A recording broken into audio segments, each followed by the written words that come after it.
नमस्कार, मिशन ज्ञान से मैं आशुतोष राजस्थान सरकार और वेदांता के CSR इनिशिएटिव ई कक्षा में आपका स्वागत करता हूं।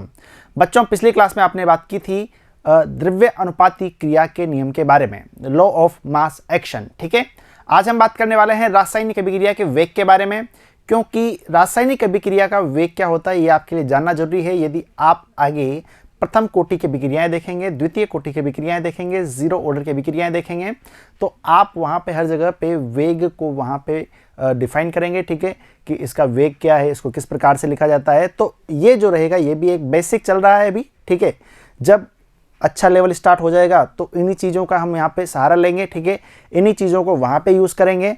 तो आज हम बात करेंगे किसकी? रासायनिक अभिक्रिया के वेग की। रासायनिक अभिक्रिया के वेग की यदि हम बात करते हैं तो आपको पता है सर क्रिया कारक से क्या बनता है? उत्पाद बनता है।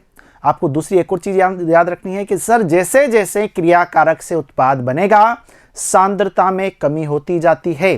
क्या बोला मैंने? सांद्रता में कमी होती जाती है। वेग भी वहां पे क्या होता रहेगा? कम होता रहेगा जैसे जैसे रिएक्शन आगे बढ़ेगी। ठीक है, तो सबसे पहले जो शब्द परेशान कर रहा है वो क्या है? वेग। सर वेग को परिभाषित कर सकते हैं? बिल्कुल कर सकते हैं। यदि वेग की बात आती है तो ध्यान दीजिएगा, वेग बराबर सांद्रता बटा समय। तो परिभाषा तो शायद खुद ही लिख लोगे। सर इकाई समय में सांद्रता वेग के बराबर हो जाएगी। ठीक है, वही होगा काम। तो ध्यान दीजिएगा, यदि लिखा जाए इसको तो कैसे लिखेंगे? क्रिया कारक पदार्थों की मोल पर लीटर बोले तो सांद्रता। ठीक है, सांद्रता को मोल पर लीटर से ही व्यक्त किया जाता है। क्रिया कारक पदार्थों की मोल पर लीटर में वह संख्या जो इकाई समय, वही बोला था मैंने, समय को इकाई कर दो, समय में क्रियाफलों में परिवर्तित हो जाती है अभिक्रिया का वेग या फिर अभिक्रिया की गति कहलाती है। सांद्रता आपको पता है क्या होता है? मोल पर लीटर। और समय क्या होता है? तो आप बोलेंगे सर समय को तो यहां पे क्या बोलेंगे? सेकंड। ठीक है, क्या बोलेंगे? सेकंड। तो आपको पता है वेग बराबर क्या हो जाएगा? मोल पर लीटर सेकंड। ठीक है, यह बात आपको ध्यान रखनी है। अच्छा जी, यदि इसकी विमा हम निकालना चाहें तो विमा क्या निकलेगी? तो आप बोलेंगे सर विमा समय जो रहेगा ऊपर जाएगा तो क्या हो जाएगा? इनवर्स हो जाएगा, यानी कि सांद्रता समय इनवर्स। अच्छा, इकाई की हम बात करेंगे तो इकाई क्या निकल के आएगी? तो आप बोलेंगे सर मोल ऊपर है। ठीक है, लीटर ऊपर जाएगा, इनवर्स हो जाएगा, सेकंड ऊपर जाएगा, घात वापस -1। तो ये क्या हो जाएगा? Mole litre inverse second inverse इसकी इकाई हो जाएगी। तो विमा ध्यान रखना, विमा क्या होगी? सांद्रता समय इनवर्स, और जो यहां पे इकाई होगी वो क्या होगी? Mole litre inverse second inverse इसकी इकाई हो जाएगी। ठीक है, वेग का सूत्र आपको ध्यान रखना है, वेग की परिभाषा आपको ध्यान रखनी है। बढ़े आगे। अब आप यहां पे देखिएगा एक डायग्राम दिया हुआ है, वहां पे क्या हो रहा है? क्रिया कारक जो है, ठीक है, वो किस में परिवर्तित हो रहा है? उत्पाद में परिवर्तित हो रहा है। अब आप यहां पे एक चीज आपको यहां पे देखने को मिलेगी, क्या कि सर ये क्या है? क्रिया कारक है। अच्छा, ये समय है, बढ़ता हुआ समय है, चलता जा रहा है अनंत काल तक। और जो ये ग्राफ हमने दिया हुआ है यहाँ पे वाई एक्सिस पे हमने किसको ले लिया? सांद्रता को ले लिया। जैसे ही आप यहाँ पे एक चीज देखेंगे, सर ये जो क्रिया कारक है ना वो इस प्रकार से यहाँ पे नीचे आ रहा है, यानी कि सर जैसे जैसे समय बढ़ रहा है, इस वाले समय पे तो सांद्रता ये वाली थी, लेकिन समय जैसे ही बढ़ा सांद्रता थोड़ी सी कम हो गई। ठीक है, जैसे ही और समय बढ़ेगा सांद्रता और कम हो जाएगी, जैसे ही और समय बढ़ेगा सांद्रता और कम हो जाएगी। यानी कि जैसे जैसे समय बढ़ता जा रहा है क्रिया कारक की, उत्पाद की बात नहीं कर रहा मैं, क्रिया कारक की सांद्रता जो रहेगी उसमें कमी आती हुई आपको नजर आएगी। अब इसी के विपरीत आप उत्पाद में देख लीजिए, उत्पाद जैसे बना तो ध्यान देना, यहाँ पे इसको हटा दूं, यहाँ पे है ना, उत्पाद जैसे बना तो उत्पाद में आपको यहाँ पे थोड़ी सी विपरीत ही बात नजर आएगी। क्या कि सर यदि हम बात करते हैं उत्पाद की, तो सबसे पहले देखो इस वाले समय पे सांद्रता इतनी थी, इस समय पे सांद्रता इतनी हुई, थोड़ा समय और गया सांद्रता इतनी हुई, और भाई मजा आ गया, ये तो बढ़ती जा रही है। सांद्रता समय के साथ बढ़ती जा रही है, किसकी? उत्पाद की। तो दो बातें यहां पे ध्यान रखनी है कि सर समय के साथ साथ, जैसे जैसे समय के साथ साथ हम चलते हैं तो क्रिया कारक की सांद्रता में तो कमी आएगी और जो उत्पाद की सांद्रता है उसमें वृद्धि होगी, जिसे आप यहां पे जो डायग्राम मैंने बना रखा है उससे भी आप इसको देख सकते हैं। अब बात करते हैं वेग की।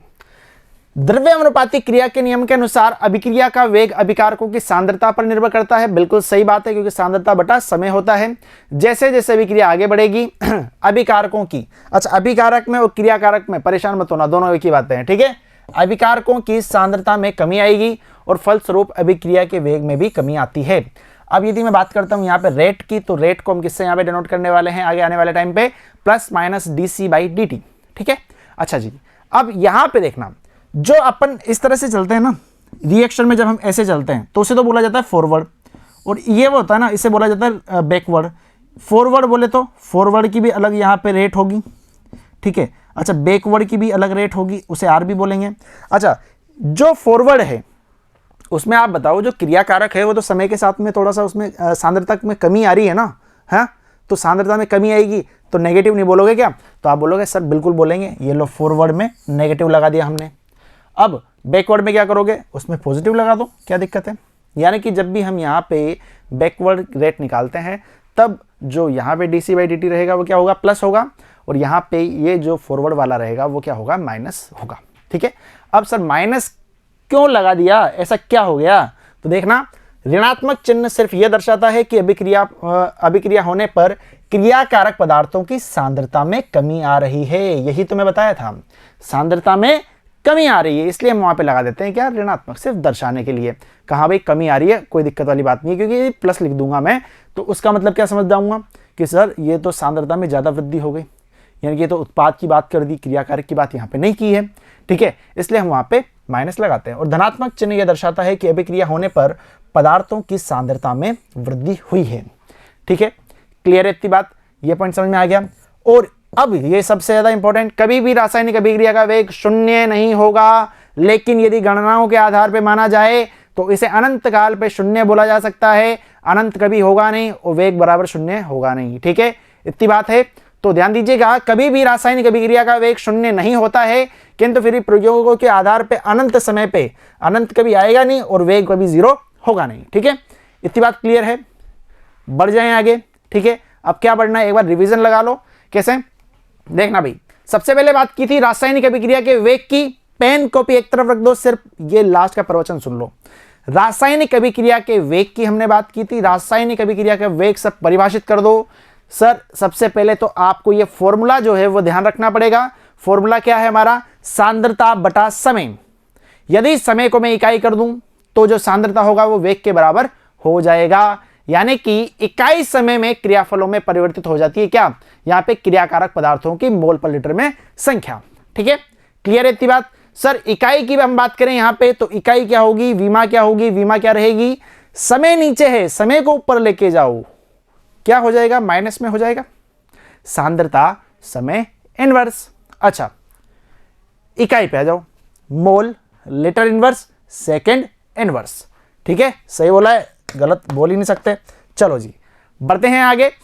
ये वाला डायग्राम मैंने आपको बता दिया। इसमें क्या बताया आपको मैंने कि जैसे जैसे अभिक्रिया आगे बढ़ती जाती है क्रियाकारक के जो सांद्रता रहेगी वो तो कम होगी, और जो उत्पादों की सांद्रता है वो क्या होगी? बढ़ेगी समय के साथ साथ, ठीक है। अच्छा जी, ये तीन चीजें मैंने आपको बताई थी। यहाँ पे ऋणात्मक चिन्ह क्या दर्शा रहा था?